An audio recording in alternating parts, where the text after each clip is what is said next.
as you can see just from the glance at those few photographs, we had totally different water to the European one. You couldn't buzz off to the pub afterwards. You couldn't go out and find some nice bird and try and work your wicked will. So what happened on VE Day celebrations? VE Day? Yeah. Well, VE Day we had that race meeting and we got an extra bottle of beer. That was it. That was it. Actually, I myself didn't go to that. I was on standby. I've got a photograph at home of there. The two of us, a fella Snow White and myself, we were on standby in case the Japs happened to send a ship across, an aircraft across, which was about one chance in a million. You know? Was it difficult transiting from after the P40 going on to the Corsair? Not really. Corsair was a beautiful aircraft to handle. So once you got off the ground, it was absolute dynamite on the ground because it had been designed for aircraft carriers and it had a system of discs for your braking. And the discs clamped and held like nobody's business, and when they were up to full power and ready to go, they'd let go. But you turn around and use them to try and turn your nose and you'd burn them out, they'd just seize up on you and get you. She had such a big nose in front of you, it was huge, you know, full with your arms and right out there in front of you, and you just simply had to keep swinging your nose when you're out on the taxiways, otherwise you ran up somebody in the... That happened quite regularly actually, where you chewed up the tail of the bloke in the front. Never happened to me luckily. Did you ever land with the tail wheel unlocked? Eh? Did you ever land a Corsair with the tail wheel unlocked? I can't remember that, quite frankly. Quite frankly, I can't. I don't know that it... You had to lock the tail wheel, didn't you? I think you would. Yeah, I think you would have, but I honestly can't say for sure because once again on an aircraft carrier they were just stopped by the arrestor wires. I think there's something in Brian's book about that. Story. Brian's got a story about that. Oh yeah. But yes. Post-war, did you ever go down to Rooker here to see if you could find your old place? No. Post-war I farmed down at Northwood in Southern Hawke's Bay until 1951, and then I suffered badly from malaria during those years from the end of the war till 51, and in 1951 I shifted and went up to Mackerrow, north of Copper. I had 380 acres up there, and on the 20th of September in 1953 my wife died in childbirth and left me with 5 children, and that sort of changed my life rather badly. And the night that she died, this once again is going back to what was the norm in 1953. She died in the Helensville nursing home. The doctor and the matron were there and talking to me, and they said, "You don't even need to see the boy. We can get him adopted immediately." I had 4 girls and this was the boy. And they said, as far as the girls are concerned, well, we can get them all adopted if you want, or we can get them put into a home. I thought, you're talking about my kids here, you know. They're my bloody responsibility, and I made a vow to myself at that point that come what may, my children were going to stay together. If they had to go into a home, the 5 of them would go together, you know, that they had to stay together as a family. I had 2 sets of grandparents, her parents and my parents, and they were arguing like mad about taking 2 each and leaving one out on the bloody limb. And I finished up offside with both of them, and never ever really got it back together again. But anyway, it's hard to believe, but in 12 months on the farm I had 14 housekeepers. Once again, these were the days when single girls had their babies and they'd try and get a job, and you could just go into town here in Auckland and you could get a housekeeper with 1 or 2 kids, no trouble whatsoever. But they would turn out on the farm.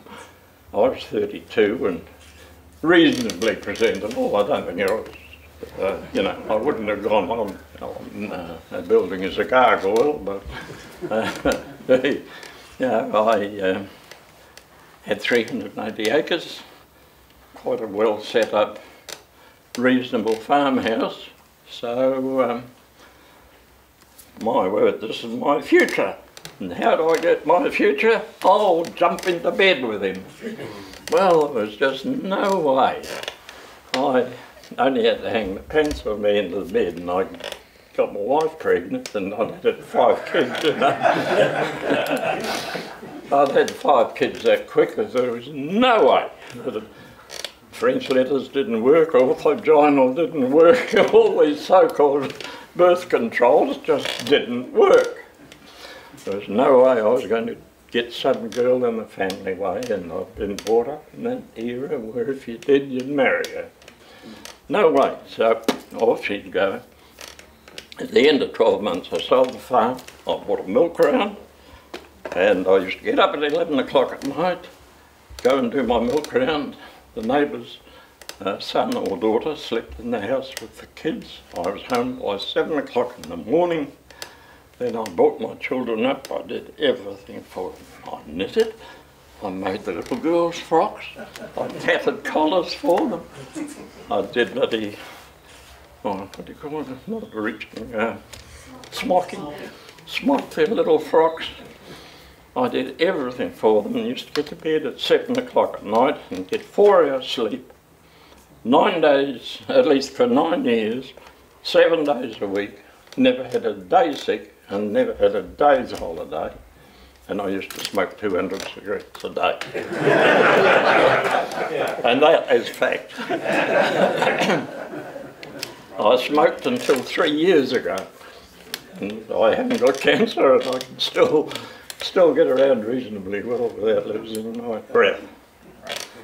I've grown to be a crusty old sod in many ways. And I don't know, are there any ockers here?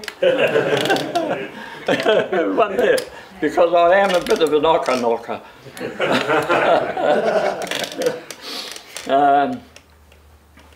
I lived in Australia for 4 years. I spent 3 months at Jackanow Bay with Australians.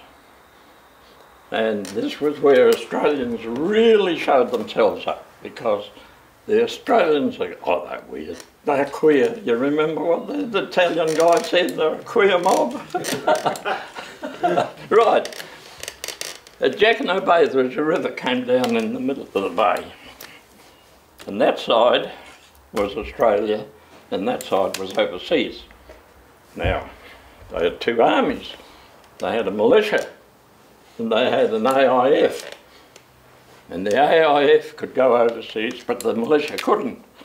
But the AIF could come back into Australia on the militia side.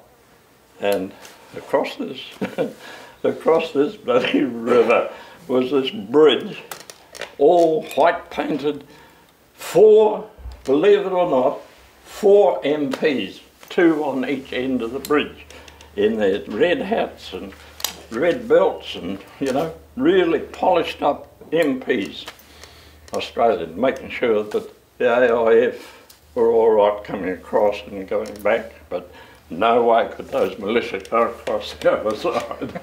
And this was the Australian bloody army. God. And anyway, that was when I first started to be called mate. And that is, unfortunately, one of my real dislikes it most is to be called mate, because right throughout nature, mates get together normally for a lifetime, or certainly for mad copulation. And when I lived in Australia, I played bowls, not in the bowling green. You never heard a person's name unless he happened to be a foreigner. Then he would not use the word mate. But all the Aussies, oh, wonderful mate, great shot, mate. Oh, you've done it again, McCain. Oh, another great shot. Away you go. I said, listen, don't call me mate. I said, right throughout nature, mates. This lady's present, so I'll just say go into mad copulation. I can quite understand if you're a pallbearer of the First Fleet or a prisoner. I can quite understand you're either a shipmate or a cellmate, and they were and they did. But don't call me mate. Oh, anyway, so that was my life, and I've turned into a crusty old bastard